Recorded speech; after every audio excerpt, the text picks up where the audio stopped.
अस्सलाम वालेकुम। आज की वीडियो है जी वीज़ा रिजेक्ट होने पे क्यों होता है, क्या रीज़न होती है? आम लोगों को, हर बंदे को नहीं पता चलता कि हमारा वीज़ा जो है वो क्यों रिजेक्ट हो गया। आजकल वीज़े काफ़ी मिल भी रहे हैं तो साथ-साथ रिजेक्ट भी हो रहे हैं। काफ़ी ऐसी मिस्टेक्स हैं कि वो आप लोगों को पता ही नहीं चलती है और हम लोग इग्नोर कर देते हैं उन चीज़ों को जिन चीज़ों के बारे में आपको पता होता है। काफ़ी वीडियोज़ में बताया गया है लेकिन आप लोगों ने इग्नोर किया। सबसे पहले आप लोग अगर मेरे चैनल पे न्यू है तो प्लीज़ लाइक, शेयर, सब्सक्राइब और कमेंट्स करना ना भूलिएगा, मुझे इंतज़ार रहता है। काफ़ी लोग जो हैं वो कमेंट्स कर रहे थे मुझे इंस्टाग्राम पे कि भइयों ने वीज़ा अप्लाई किया, हमारा वीज़ा जो है वो रिजेक्ट हो गया।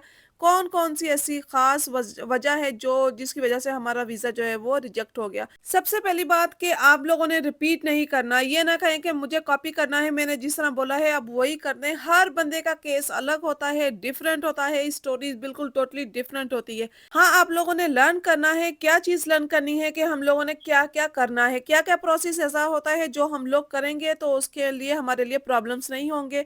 वो और भी आपको इन्फॉर्मेशन मिलती है, लेकिन आपने कॉपी नहीं करना। एज़ टू एज़ जैसे मैंने कहना है आपने वैसे नहीं करना।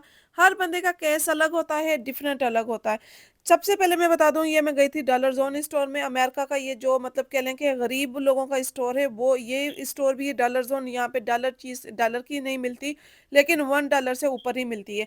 ये तो मैं आपको इसकी बाद में डिटेल बताती हूँ, लेकिन मैं पहले बता दूँ कि वीज़े के हवाले से कौन-सी ऐसी मिस्टेक्स हैं जो हम लोग आजकल कर रहे हैं। वीज़ा भी आपको मिल रहा है, आजकल वीज़े काफ़ी दे रहे हैं लोगों को, लेकिन रिजेक्ट भी कर रहे हैं। सबसे पहला मेन रीज़न ये है कि जब आप जाते हो, उन्होंने बोला अमेरिका एक ऐसा कंट्री है जिसके पास आप जाते हो, वीज़ा लेने के लिए जाते हो, सिर्फ़ आप लोगों को पासपोर्ट शो करना है। तो हम लोग क्या करते हैं, वीज़ा अप्लाई कर लिया, सिर्फ़ हमने जाके पासपोर्ट ही लेकर जाके बैठ गए। लोगों ने खाली पासपोर्ट नहीं लेकर जाना, सबसे बड़ी मिस्टेक मैंने बताया, ये कर देते हैं कि पासपोर्ट लेकर चले गए। हम लोगों ने पासपोर्ट नहीं लेकर जाना। सेकंड, आप लोगों ने कॉन्फिडेंट के साथ जाना है, अपना बिल्कुल कॉन्फिडेंस जो है लूज़ नहीं करना। आपको जब आप इंटर होते हैं, वीज़ा के लिए जाते हो, फर्स्ट वो आपको एक फिंगर प्रिंटिंग लेते हैं, फिंगर प्रिंटिंग के बाद आपको एक टोकन दे देते हैं। टोकन लेकर आपको वेटिंग एरिया में बैठना पड़ता है। अच्छा, आप लोग कन्फ्यूज़ हो रहे होते हैं, यहाँ पे मैं कुछ आपको थोड़ी-सी ऐसी टिप दे दूँ कि अस्तगफुरुल्लाह पढ़ना शुरू कर दें। बैठे हुए होते हैं, आप लोग कन्फ्यूज़ हो रहे होते हैं कि मुस्लिम जो होते हैं स्पेशली जाते हैं तो अल्लाह का थोड़ा ज़िक्र करना शुरू कर दें, इस ये चीज़ें भी काफ़ी वर्क करती हैं। तो हम लोग अस्तगफुरुल्लाह करना शुरू कर दें, तो उसमें आपका ये होता है कि आपका जो आँखें बंद करके बैठे हुए होते हैं तो काफ़ी जो आपको रिलीफ़ मिलता है, रिलैक्स होते हो, आपका जो कॉन्फिडेंट है वो मतलब कि उसी बरकरार रहता है। दूसरी मिस्टेक ये है कि आप लोगों ने अपनी हिस्ट्री लेकर जानी है वहाँ पे, आप लोगों के पास आप लोग बेशक वो नहीं माँगेंगे, लेकिन जब वो कोई सवाल माँगेंगे, आपने जाके उनके पास आपका पेपर वर्क रखना है। वो नहीं माँगते, वो ज़रूरी नहीं है, लेकिन आप लोगों ने शो करना है। जब वो आपसे कोई सवाल माँगे तो आप वो ले पेपर निकाल के दे सकते हो। वो ये चीज़ भी देखता है कि बस ये आया है, बस ऐसे मुझे कोई उनको क्या बिलीव होगा कि हालाँकि वो स्टोरी तो जानते ही हैं सारी, जब आपने इन्फॉर्मेशन दी हुई होती है। लेकिन मिस्टेक यही है कि हम लोग कुछ भी नहीं लेकर जाते।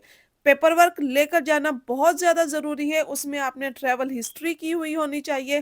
काफ़ी लोग कहते हैं कि नहीं भई ट्रैवल हिस्ट्री नहीं देखते, मैंने वहाँ पे भी नहीं गया, वहाँ पे भी नहीं गया, ये नहीं किया, वो नहीं किया, तो मेरा तो वीज़ा लग गया। भई हर बंदे का लक एक जैसा नहीं होता, कुछ आपको अपना केस खुद भी स्ट्रॉन्ग करना है, उसके बाद आप अपने लक के ऊपर बिलीव करते हो।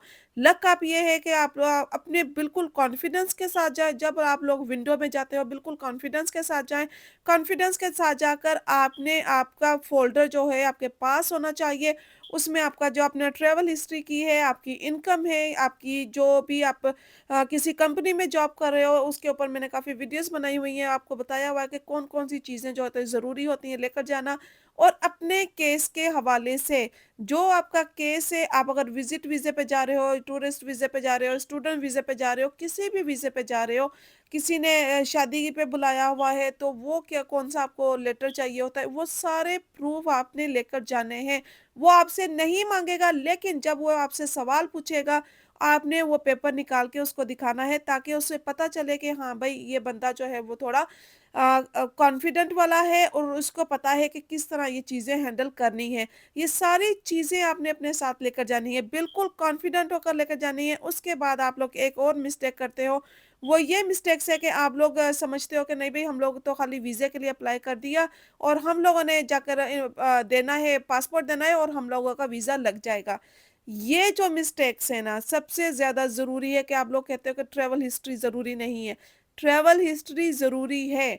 बहुत ज़्यादा जो है लोग हैं वो इसी के लिए वीज़े में रिजेक्ट हो जाते हैं कि हम लोगों की ट्रैवल हिस्ट्री होती नहीं है और हमारी इनकम जो होती है, ठीक है, अगर मिसाल के तौर पे आप लोग बता दें कि हम पाकिस्तान की जो हमारी इनकम है वो 30 लाख है, 40 लाख है या 15 लाख है, तो वो उस बंदे को वो जब तक आप पेपर वर्क नहीं दिखाओगे कि आपकी इनकम कहाँ से आ रही है, कितनी आ रही है, कि ये बंदा स्टेबल है और वापस आएगा या नहीं आएगा, तो उस बंदे को वापस आना है या नहीं आना, कितना हमें इसकी जो केस है स्ट्रॉन्ग है।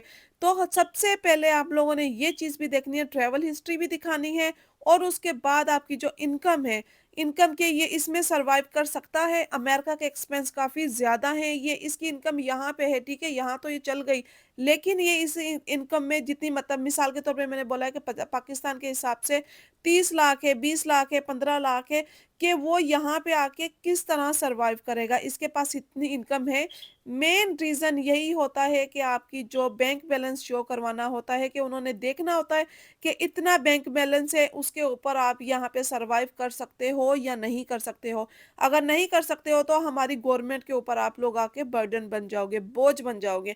तो ये रीज़न जो होते हैं, इन्हीं की वजह से जो वीज़ा जो रिजेक्ट कर दिया जाता है। काफ़ी लोगों को समझ में आता है, काफ़ी लोगों को समझ में नहीं आता। तो प्लीज़ ये जो चीज़ें आप कॉपी ना करें, किसी का केस लें, उसको उठाएँ और उसको कॉपी करें, चाहे मेरी वीडियो सुन रहे हो, तो उसको जो मैं कह रही हूँ वो रिपीट करें। आप लोगों से वो मिस्टेक्स होती हैं कि आप लोग रिपीट जो की चीज़ होती है, वो जाके उसको आगे कर देते हो। अपना केस देखें, आप अपनी इनकम देखें, आप अपने देखें, सराउंडिंग में देखें कि मेरा केस किस तरह का था, कि मेरे केस के और जो लोग हैं, काफ़ी लोग जो होते हैं एक-दूसरे से मिलते हैं, बातें करते हैं, पूछते हैं कि आपसे क्या सवाल किया गया, मुझसे क्या सवाल किया गया। लेकिन आपके जो अपना केस है ना, वो इतना स्ट्रॉन्ग होना चाहिए, तो उसके ऊपर रिजेक्ट हो ही नहीं सकते। सबसे मेन तो बड़ी मैंने रीज़न आपको बता दिए कि कौन-सी रीज़न है जिसकी वज़ह से आपका जो वीज़ा है वो रिजेक्ट किया जाता है। और काफ़ी लोगों की काफ़ी ज़्यादा हिस्ट्री होती है, ट्रैवल हिस्ट्री होती है, लेकिन उसके ऊपर भी वो रिजेक्ट कर देते हैं। और ये नहीं कि सिर्फ़ एक बंदे को, जब आपने उसके पेपर वर्क आपके साथ हैं, सब कुछ आपके साथ है, आपके पास है और आपको रिजेक्ट नहीं कर सकते। ये आपका लक भी होता है और जो सामने वाला विंडो में बैठा हुआ है, वो देखता है कॉन्फिडेंस आपका कितना है। तो कॉन्फिडेंस के काफ़ी तो टाइम जो है वो कॉन्फिडेंस से भी मारे जाते हैं कि ये लोग जो है, इनमें इतना कॉन्फिडेंस नहीं है, बोला नहीं जा रहा इनसे। और दूसरी बात, हम लोग क्या करते हैं कि हम लोग आजकल इंटरव्यू इंग्लिश में ही होता है। काफ़ी लोग ये मिस्टेक भी करते हैं कि हम लोग इंग्लिश में नहीं दे सकते। ये वो दौर नहीं रहा कि इंग्लिश नहीं चलेगी। अब यहाँ पे बहुत ज़्यादा ज़रूरी हो गया कि हर बंदे को इंटरव्यू में भी इंग्लिश आनी चाहिए। उसको ये सपोर्ट नहीं लेनी चाहिए कि जैसे हम उर्दू में, हमें उर्दू में भी इंटरव्यू देना है, हमारी एज ये है, हम स्टूडेंट वीज़े पे जा रहे हैं, लेकिन हम लोग इंग्लिश नहीं बोल सकते हो। तो ये चीज़ें वो लोग नोट करते हैं, हम लोग इन चीज़ों को बिल्कुल इग्नोर करते हैं। ये चीज़ें इग्नोर होने वाली नहीं है, इन चीज़ों के ऊपर आप बिल्कुल ख़याल करें, इनको इग्नोर ना करें। ये लर्न करें आप लोग, कि अगर आपको इंग्लिश नहीं आती तो आप एक्स्ट्रा क्लासें लेना शुरू कर दें। लर्न की आजकल तो बहुत ज़्यादा सेंटर्स खुले हुए हैं, जगह-जगह आप ऑनलाइन भी देख सकते हो, आप ऑनलाइन लर्न कर सकते हो। यहाँ पे अमेरिका में आते हैं तो एक कहते हैं ना कि बंदे के पास दिमाग होता है तो वो काफ़ी ज़ुबानें सीख सकता है। अमेरिका में जो लोग आते हैं ना, एक तो इंग्लिश आना बहुत ज़्यादा ज़रूरी है और सेकंड लैंग्वेज यहाँ की है स्पेनिश। स्पेनिश भी आप अगर सीख सकते हो तो ऑनलाइन बहुत सारी क्लासें होती हैं, ऑनलाइन हर चीज़ आपको मिल जाती है, गूगल से आप लोग सीख सकते हो कि स्पेनिश भी सीख कर आएँ। कि आप लोगों ने अगर वर्क करना है, यहाँ पे आके कुछ काम करना है, अगर आपको स्पेनिश आती है तो आपको फ़ौरन रख लेते हैं। क्योंकि यहाँ पे अमेरिका में सेकंड लैंग्वेज जो है वो स्पेनिश है। स्पेनिश भी काफ़ी ज़रूरी हो गई यहाँ पे सीखने में। यहाँ पे स्कूलों में बच्चों को क्लास दी जाती है स्पेनिश की स्पेशली। तो ऑप्शन देते हैं कि आपने कौन-सी लैंग्वेज सीखनी है, लेकिन जो सेकंड लैंग्वेज है यहाँ पे बच्चों में ही स्टार्ट कर दी गई है। यहाँ बच्चे भी जो हैं वो स्पेनिश की क्लासें लेते हैं। अब मैं बताऊँ कि ये जो स्टोर है डॉलर ज़ोन, ये जो अमेरिका में स्टोर है, यहाँ पे पहले आपको चीज़ें मिल जाती थी डॉलर की। जैसे पाकिस्तान हो गया, इंडिया हो गया, चाइना ने बहुत ज़्यादा चीप सी चीज़ें रखी हुई होती हैं, चाइना की जो चीज़ें होती हैं चीप सी, वो है। तो यहाँ में भी अमेरिका में डॉलर ज़ोन पे चले जाएँ, डॉलर ट्री पे चले जाएँ, यहाँ पे ये जो स्टोर है इनके ऊपर ये काफ़ी देखने में खूबसूरत है, लेकिन चीप उतनी ही है कि मतलब आप कह लें, ऐसे कह लें कि ये वन टाइम यूज़ होने वाली ही चीज़ें हैं। वन टाइम है, ये यूज़ होंगी, उसके बाद तो ये ख़त्म हो जाएँगी, सिर्फ़ वन टाइम में। तो ये पहले $1 का था, डॉलर ज़ोन इसका नाम था या डॉलर ट्री है, लेकिन अब आप देख भी रहे होंगे प्राइज़ें डॉलर से ऊपर ही हैं, डॉलर से नीचे नहीं है। जो $1 वाली चीज़ थी, वो $2 से भी ऊपर हो गई है। हालाँकि क्वालिटी वही है, ये नहीं कि क्वालिटी अच्छी हो गई है, नहीं, ये वही क्वालिटी है, चाइना, मेड इन चाइना, ये हर चीज़ जो है मेड इन चाइना है। जस्ट वन टाइम यूज़ के लिए आप कह लें कि जैसे हमने यूज़ करना है वन टाइम, लोग काफ़ी ज़्यादा जैसे यहाँ पे सेलिब्रेशन के डेज़ आते रहते हैं, यहाँ पे पार्टीज़ करनी हो या बर्थडे पार्टीज़ करनी हो, वहाँ पे आपको हर चीज़ मिल जाएगी। लेकिन जैसे चाइना का माल है जी वन टाइम यूज़, तो ये वन टाइम यूज़ का है, डॉलर ज़ोन स्टोर होगा। और यहाँ पे मैं बता दूँ कि मेरे किसी भाई का सवाल आया था, वो बहुत परेशान थे, उनका वीज़ा रिजेक्ट हो गया था कि सिस्टर मेरा तो वीज़ा रिजेक्ट हो गया। भाई आप लोगों ने रिपीट नहीं करना, कुछ ऐसी मिस्टेक्स की हैं, कुछ ऐसी चीज़ें हम लोगों ने की हैं कि आप लोगों को खुद भी नहीं पता होता। काफ़ी टाइम आप लोग अंडरस्टैंड कर जाते हो कि मैंने किस सवाल का जवाब जो है वो सही नहीं दिया, उसकी वजह से भी रिजेक्ट हो गया है। तो ये चीज़ें लर्न करनी है, आप लोगों ने पेपर वर्क कंप्लीट लेके जाना है और काफ़ी डिपेंड ऑन योर लक। और अगर आप मुस्लिम हैं तो प्लीज़ अल्लाह का नाम लेना शुरू कर दिया करें, जब भी किसी ऐसे काम के लिए जाते हैं, तो अल्लाह सुब्हाना तआला आपकी ज़रूर हेल्प करता है। और मैं अपनी नेक्स्ट वीडियो में बताऊँगी कौन-सा मैंने ऐसा वज़ीफ़ा किया था जिसकी वज़ह से अल्हम्दुलिल्लाह हर काम में करती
अल्हम्दुलिल्लाह हर काम में कुछ ना कुछ मैं ऐसा पढ़ती हूँ, लेकिन जैसे मैं अपने स्पेशली 1-2 काम है उनकी वज़ह से मैंने पढ़े तो वो अल्हम्दुलिल्लाह कामयाब हुए।